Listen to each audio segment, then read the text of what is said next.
everyone, this is Professor Sanan Sari from Team Professor MH. Friends, in this video, definitely we're going to discuss about the determinants of demand. Friends, I would like to inform you, in our previous video, we have already discussed about the full-fledged video on the law of demand. We have already discussed about the meaning of law of demand, definition of law of demand, and also we discussed about its schedule, diagram, and the exceptions and the assumptions. Now here the last part of this topic here, friends. So now let's begin with this topic together, that is the determinants of demand. See, friends, determinants are nothing but the factors which influence the demand for a particular commodity. You know, to just understand the thing that what is the meaning of determinants. Determinants का मतलब होता है कि कुछ ऐसे factors जो आपके demand को इन्फ्लुएंस करते हैं. इन्फ्लुएंस करना मतलब जिस फैक्टर्स की वजह से आपकी डिमांड कम या फिर ज्यादा होती है, इसी को हम कहते हैं इन्फ्लुएंस करना. और किस किस वजह से हो रही है उसे हम कहते हैं फैक्टर्स. एंड डिटर्मिनेंट्स का मतलब होता है अगेन कि जिन फैक्टर्स की वजह से आपकी डिमांड जो हो रही है इन्फ्लुएंस हो रही है. So now let's start with this topic here friends, the determinants of demand. So the demand of a commodity depends on numbers of factors. तो बहुत सारे ऐसे कुछ फैक्टर्स है फ्रेंड्स जिसकी वजह से किसी भी कमोडिटी का जो डिमांड है वो इन्फ्लुएंस होता है और उसमें चेंजेस होती है. Changes is nothing but it should be increase और decrease. It can be increase और decrease. Okay friends. Now so कुछ फैक्टर्स है, इनकी गिनती कर लेते हैं friend, then one by one will deal with each and every factors. Now so price, income, price of related commodities, taste and preferences, population, consumer expectations, advertisement, interest rate, and the social factors. See, the pointers and the factors are same as the assumption and exception. It's a mixture of assumption and exceptions. But assumption में आपको अलग तरीके से सोचना है कि ये सब no change no change no change, इनमें कुछ भी चेंजेस नहीं होंगे, ये कांस्टेंट होंगे. तो इसका एक्सप्लेनेशन assumptions का अलग जाएगा. हालांकि पॉइंटर्स सेम है but explanation will be totally different because then we need to assume that these things will be constant. There is no change in all these things. Then exceptions जो out of the box जाते हैं law of demand की theory से. Now जो determinants है, इसका मतलब होता है ऐसे कौन से फैक्टर हैं जिनकी वजह से प्राइस कम या फिर ज्यादा होती है. So चलिए स्टार्ट करते हैं फ्रेंड्स. फर्स्ट है प्राइस. देखिए प्राइस और ये जितनी भी फैक्टर्स है, these are called as variables. एकदम प्रीवियस वीडियो में जहाँ पर मैंने फंक्शन सिखाया था फ्रेंड्स आपको, वहाँ पर मैंने आपको ये भी बताया है कि वेरिएबल्स क्या होते हैं. So price, income, consumption, investment, these are the variables only. Okay. So now पहले देखते हैं प्राइस के बारे में. चलिए प्राइस को हम लिख सकते हैं, डिनोट कर सकते हैं P of x, that is x. Here the x is nothing but the commodity. So P of x मतलब प्राइस ऑफ अ कमोडिटी. देखिए quantity demanded and price have a inverse relationship. In case of normal goods, assuming all other demand determinants remains constant, a change in price brings about changing in consumers demand for a product. सबसे पहला price है. So definitely सबसे पहला price ही एक ऐसा factor है दोस्तों जो आपके डिमांड को इन्फ्लुएंस करता है. मतलब प्राइस बढ़ेगा सो डिमांड कम हो जाएगा, प्राइस कम हो जाएगा तो demand will increase. Now the second factor which influence the customer's demand is income. And income को हम denote करते हैं alphabet Y से. ठीक है.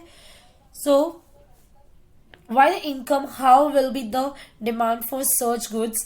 Generally for normal goods, income and demand that directly related. So basically income of the consumer. See, the income of the consumer will increase now, then demand of a commodity will also increase. And the income of the consumer will decrease now, then the demand of a consumer that commodity will also be decrease. मतलब अगर customer जिसकी income बढ़ गई है तो हो सकता है कि वो ज्यादा से ज्यादा प्रोडक्ट को डिमांड कर सकता है. जैसे कि समझिए अभी अब जो भी मेरी एट प्रेजेंट इनकम है उसमें मैं ऑटो से ट्रैवल करती हूँ, लेकिन जैसे ही मेरा इनकम बढ़ जाएगा सो definitely I can go with the 2-wheelers or the 4-wheelers. So definitely if my income will increase now friends, then my demand will also increase. So again मेरा demand income की वजह से भी change हो सकता है.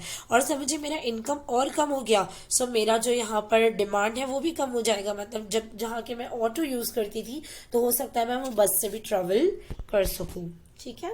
Now, then we have next the size of the related goods P of Y and P of Z. मतलब price of a commodity Y and price of a commodity Z. अब ये दो नई कमोडिटी है because here we need to talk about the related goods friends, that's why. So related commodities can be substitute और complementary commodities. मतलब related में दो commodities आती है फ्रेंड्स, एक होता है सब्सटीट्यूट और दूसरा होता है कॉम्प्लीमेंट्री. तो let's deal with the substitute commodities first. Substitute commodity का मतलब होता है किसी भी कमोडिटी का एक ऑल्टरनेट ऑप्शन होना. सब्सटीट्यूट वर्ड का मतलब होता है ऑल्टरनेटिव का अवेलेबल होना. सो बेसिकली अगर आप टी कंज्यूम करते हैं सो डेफिनेटली अगर टी का प्राइस बढ़ जाएगा so people can move to the coffee, and if the tea का प्राइस डिक्रीज हो जाएगा सो लोग, या फिर समझिए कॉफी का प्राइस इंक्रीज हो गया so people will move to the tea, है ना. सो बात ये हो रही है कि चाय का कीमत बढ़ जाएगा तो लोग कॉफी प्रेफर करेंगे, कॉफी का कीमत बढ़ जाएगा तो लोग चाय प्रेफर करेंगे. सो ये दोनों एक ऐसे गुड्स हैं जिनका में से एक का भी प्राइस कम डाउन हुआ, अप डाउन हुआ, सो डिमांड अप डाउन हो जाता है दूसरे कमोडिटी का. समझे. सो ये होता है related goods, substitute goods. Then we have next complementary friends. The complementary friends वो होता है जैसे कार एंड पेट्रोल. समझिए पेट्रोल का कीमत बहुत ज्यादा बढ़ गया सो लोग कार की डिमांड को स्टॉप कर सकते हैं, या फिर पेट्रोल का जो प्राइस है बहुत कम हो गया so people will increase the cars demand. सो इसका मतलब हो गया कि ये अगेन कॉम्प्लीमेंट्री एक दूसरे के साथ जुड़े हुए गुड्स हैं. एक का भी प्राइस में कम या ज्यादा होगा सो इसका डायरेक्टली इफेक्ट पड़ेगा उसके ऑपोजिट वाले कमोडिटी के डिमांड पे. नेक्स्ट टेस्ट एंड प्रेफरेंसेस, जिसे हम डिनोट करते हैं टी से. टेस्ट एंड प्रेफरेंसेस एग्जैक्टली अगर देखिए आपका टेस्ट एंड प्रेफरेंसेस चेंज होता है सो डेफिनेटली आपका डिमांड भी इन्फ्लुएंस हो जाएगा. मतलब हो सकता है कि पहले आप सिर्फ वड़ा पाव खाते थे और अभी आप जो जंबो किंग जाते हैं या फिर बर्गर वगैरह प्रेफर करते हैं, सैंडविचेस प्रेफर करते हैं. सो आपका टेस्ट बदल गया, आपकी प्रेफरेंसेस बदल गई, सो आपका डिमांड भी क्या हो जाएगा, चेंज हो जाएगा. Then we have next friends, that is the size of the distribution of population, that is represented by the alphabet N. Size of population, देखिए पॉपुलेशन बढ़ेगा so definitely they will increase the demand. जैसे कि अगर पहले population कम था तो हो सकता है ओवरऑल कमोडिटीज का डिमांड भी कम हुआ करता था, लेकिन अब पॉपुलेशन बढ़ गया तो ओवरऑल कमोडिटीज का डिमांड भी फ्रेंड्स बढ़ जाएगा. So again size of population भी एक ऐसा फैक्टर है जिससे लोगों का डिमांड क्या हो रहा है फ्रेंड्स, बढ़ रहा है. Then we have a future expectation which is represented by the alphabet E.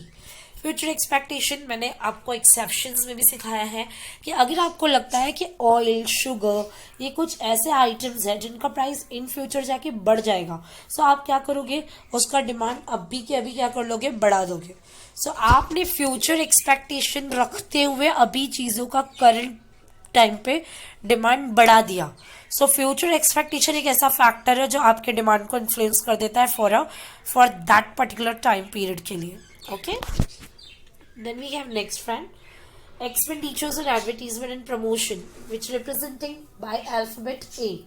Expenditures, अगर आप एक्सपेंडिचर बहुत अच्छा है, खर्चा किया जा रहा है एडवर्टीजमेंट पे, गुड्स एंड आइटम्स को इफेक्टिवली प्रमोट किया जा रहा है, तो इससे क्या होगा, जितना आप एडवर्टीजमेंट एंड प्रमोशन करोगे फ्रेंड्स उतना ही आपका प्रोडक्ट का डिमांड बढ़ेगा.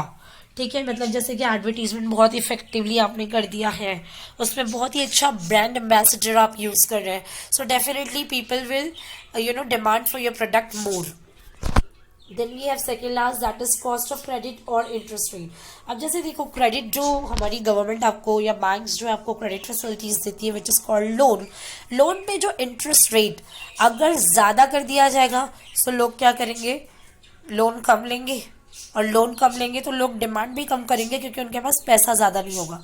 अब वहीं पर अगर बैंक इंटरेस्ट रेट लो कर दे, आपसे कम इंटरेस्ट चार्ज करे, आप ज़्यादा लोन लेंगे, और लोन लेंगे हाथ में पैसा रहेगा तो आप ज़्यादा डिमांड करेंगे. So again we can say that the credit और द इंटरेस्ट रेट भी कुछ ऐसे फैक्टर्स है जो किसी भी पर्सन और इंडिविजुअल के डिमांड को इन्फ्लुएंस कम या ज़्यादा करते हैं. Then we have last one which is called social factor which is represented by the alphabet S. Social factors मतलब नेचुरल कैलमिटीज हो गया, फ्लड आ गया, सुनामी आ गया, अर्थक्वेक आ गया, वल्केनिक इरप्शन हो गया या वॉर हो गया. सो ऐसे सारे सिनारियोज में मेडिसिन और अदर सर्विसेज और स्पेशली जो बहुत सारे कुछ ऐसे आइटम्स है फ्रेंड्स जिसका डिमांड बढ़ जाता है, डिफेंसिव प्रोडक्ट्स एंड ऑल का. सो ये भी कुछ रीज़न है जिसकी वजह से डिमांड फ्रेंड्स बढ़ जाती है. So all we have completed this topic. If anybody have any doubt and difficulty, you can make a comment on my YouTube channel friends. Bye bye, have a nice day, take care.